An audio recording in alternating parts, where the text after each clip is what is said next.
Hello, this is Gerald of us. Letter positions are very exact actually, uh, but it is a system of letter combinations that make up words that go to these positions and directions quite automatically, and that's the way how they should do so.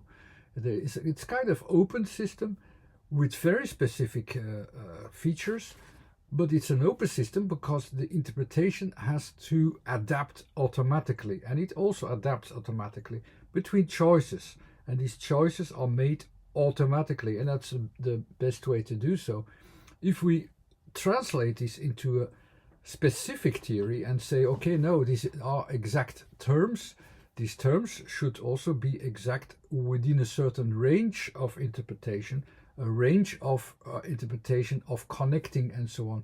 And it takes a while for changing the method that is basically performed intuitively to change that into an exact science, and that takes a while. And also for me, it takes a while to have the most correct uh, uh, elements named also. If I don't do so, and if I cannot do the naming or the signification or the direction uh, theoretical description very well, it will of course as well be descriptive and go towards that and be a little bit too much open to interpretation. So that's, I have to narrow it down to a more correct, more specific pronunciation, let's say then, or a description of what is really happening. So, mathematics is actually the most important thing that will help us. And for the last category, I will also, especially in this video, narrow it down to something even more specific, even more than before.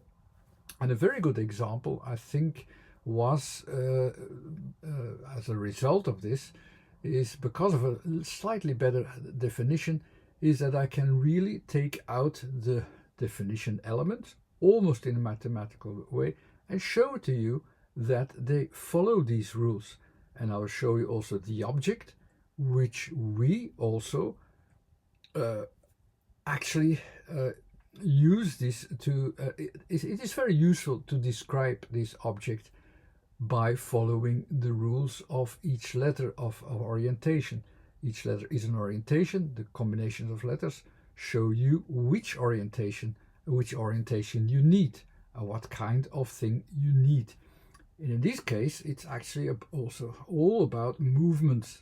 We move our focus towards something and we need a certain movement, and this movement is involved in the object and it is acquired to perform with this object.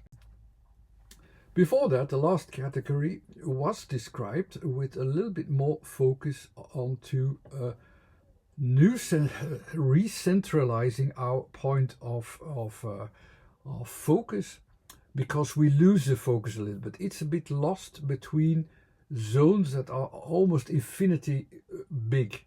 And I sometimes describe it as between the not and the always, or between more open factors or open movements that you cannot see very well. And that's why you use these terms.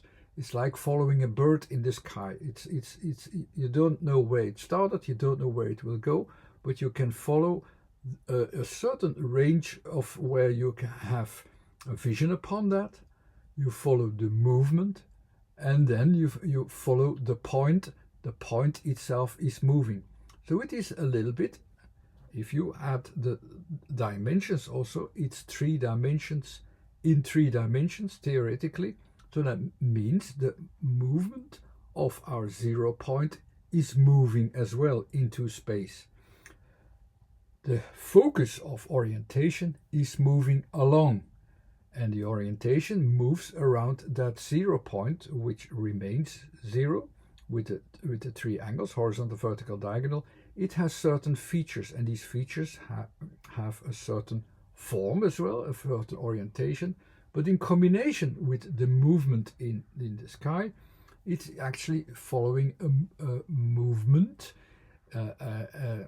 which moves uh, according to a quite random pattern, but we can still make a definition on what is moving, how it is moving, and these are the things that define actually, like the bird. We can recognize bird because it's always a kind of similar movement, a kind of similar set of movements which we can follow in the time-space behavior, I would now say. So the behavior that we are following there is quite important. I always define it as the definition, but behavior is maybe even a better word, because there is always some kind of movement involved. So the three definitions of the three kinds of focuses which are automatically adapted to and are automatically included into the letter orientations are the positions into one focus, two focuses, or three focuses. The focus into one, also with one or two or three elements, are basically the estimated fixed positions. It's still estimated, and that's why we still have some variations in certainty there, in certainty in 1, 2, or 3 positions. So you also have 3 certainty principles, which I will not explain right now. The other a possibility is what you have is that you can't find your fixed focus, so you follow it up by following the changes of directions. So you follow up the directions. That's another way of thinking. And the last kind of orientation is into the 1, 2, 3 option, which is where you cannot make up your mind where the space is, where the direction is. So you have to follow a set of behaviors. You can make up the behavior. And it's indeed better to define it not from a new 0 point into 1, 2, or 3 directions that you follow there. No, it's actually between. It's better defined as between the two infinite directions. So definitions in mathematics are defined between 0 and infinity. I'm not sure yet how we should define this, but it is between these open factors, right and left, where we find a new 0 point, and together it will define a kind of behavior. And that's maybe the best thing to describe it. And that's what we're going to do. So we have 3 categories, 3 kinds of orientations. So it's very quickly that if we even use it theoretically, that we can realize what we need to do. And we can categorize also our letters. It's actually quite simple. They are one of the 3 options. The first option is the behavior. So which letters are behaviors? I have VORK, or the Dutch word VORK. I have the V and the R, which are about behaviors. I have the O, which is about a move, and also the F, which is about a move. So F and O are about moves. And the K is a reference in a fixed point. But there you have this uncertainty principle. So you have the yes, the no, or I can't choose. It's difficult to choose. It's that unstable point at the end. You have A, T, K are the starting points. K is the starting point, which is like an unstable fixed point. So you can't find your fixed point.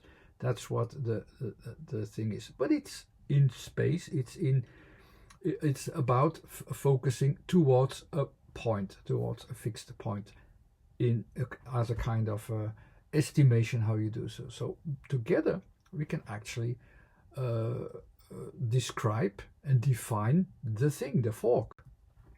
And I will do so. I have a VORK. I will start from the VORK itself. That's most easy. And basically we could expect that the VORK is an object. So it should be described into the first category. The first category are about fixed points. The fixed points are about the objects that don't move. They don't move. They are there. They are the fixed objects, and you can see its features there. So these 9 first line letters are about that. The only letter which is has that kind of reference is the last letter, the K. And the last letter, it shows you that there might be something physical there, but it's at least something that we try to see or to pinpoint into a certain point in space, although it is difficult. The K is that difficult one. That's all. So until now, maybe it's still not clear to you. So I will read what it's here. Although we think it is about object with all of its physical fixed focuses with a physical fixed focus in space, even how it looks here, all of these forms are related to its function. And this function is not about that stable fixed point. It's a function which is created for movement, for behavior.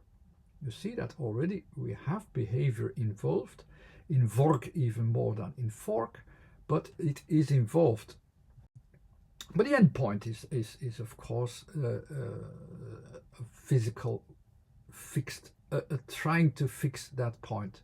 The final result, or the end focus, of course, the last letter, the end focus, the result, the final result, will be a physical reference point, which is a K, and this, but the whole thing before you get there is led by a whole organization built around that unstable starting point in space.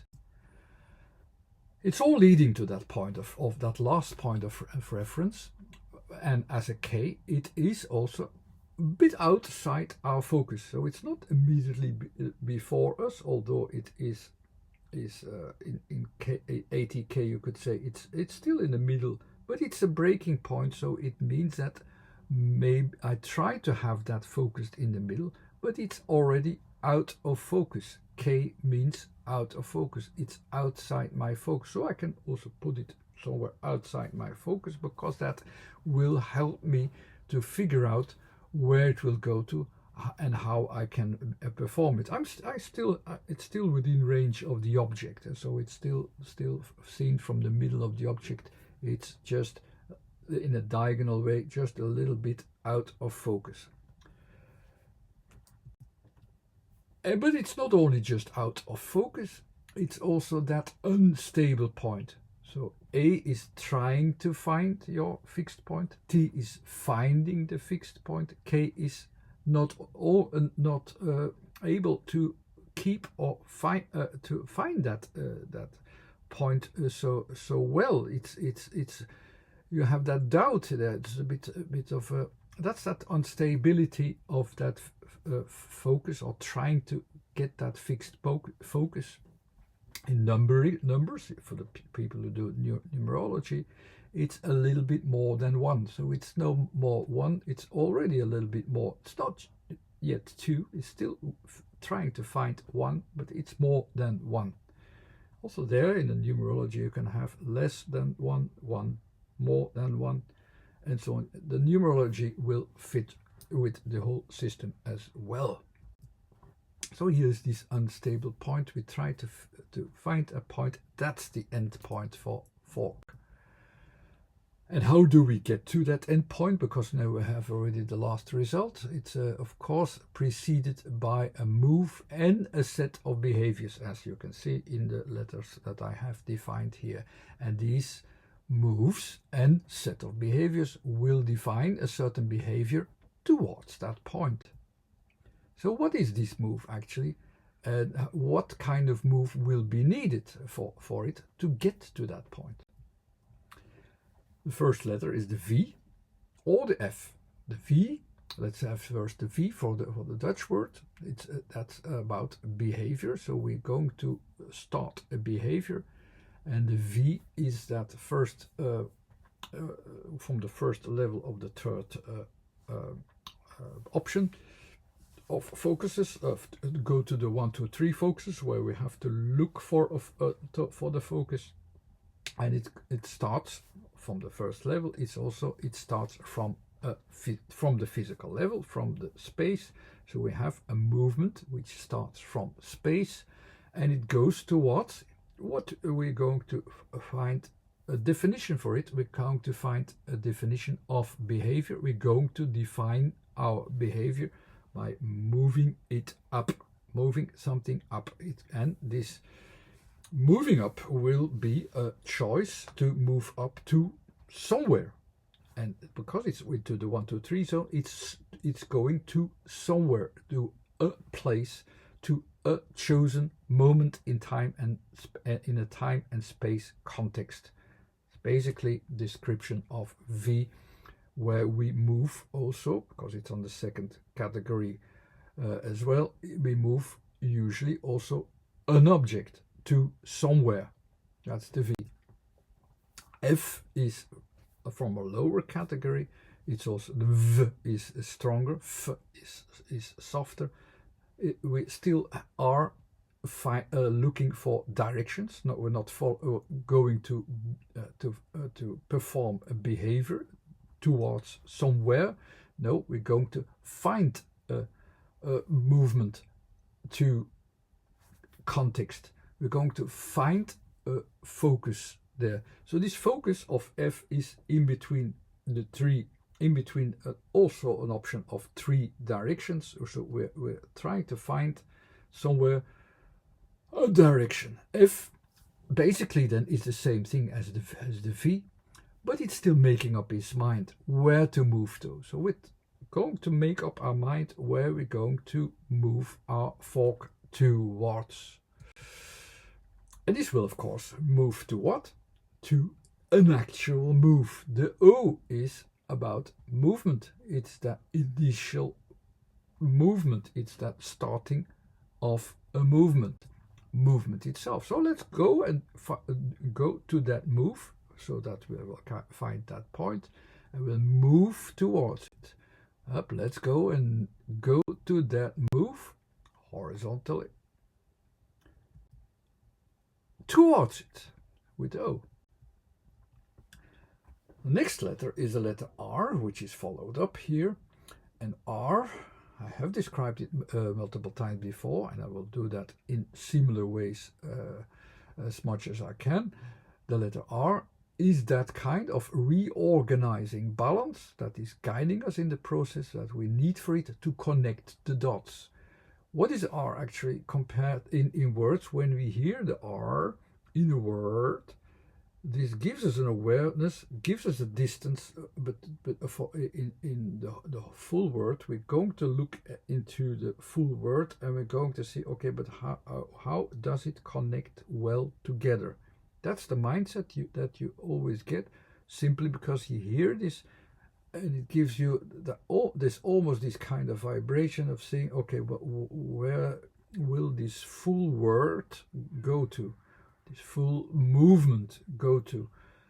Where will this full movement connect to? Is the association that you have in this word. You don't need to add much more, because we already performed the movement.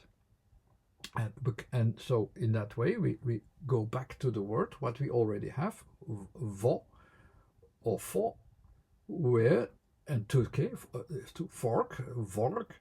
We have the word. Well, we already know what we're going to expect. So what was the best transition of movement? The movement of R, in theory, is always into 2 moves. One move towards the movement that I'm going to make, and then the actual movement as a conclusion to the end point that I want to reach. So it is that the R is always in two options, where the end point is the most important to connect. So I connect the full word to that connection point. That's the theory about the R, and that's exactly what we're going to do. And that's actually already exactly what we already did spontaneously. That's why this automated system is there.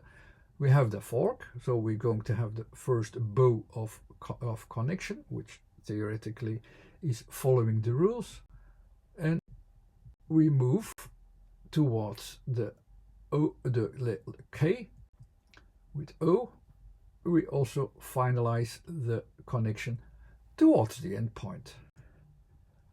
And this endpoint is uncertain, so we move it a little bit around that unstable point, and that's actually the reference that we need. We go with the fork to somewhere, we pick something out. And the K sound itself is how we hear it and so on. It emphasizes actually this kind of instability. You have the, so that you have more awareness about where are the differences. Something breaks open. It's that click sound, which makes you aware of what kind of distinctions that I have. Like is a localization. Is more like okay, how many different things do I really have? Is the kind of association that you automatically also get by hearing that sound. So one more last time without the references of what you don't need. Let's watch again the full focus of what we're doing, what the fork is doing. I have the fork.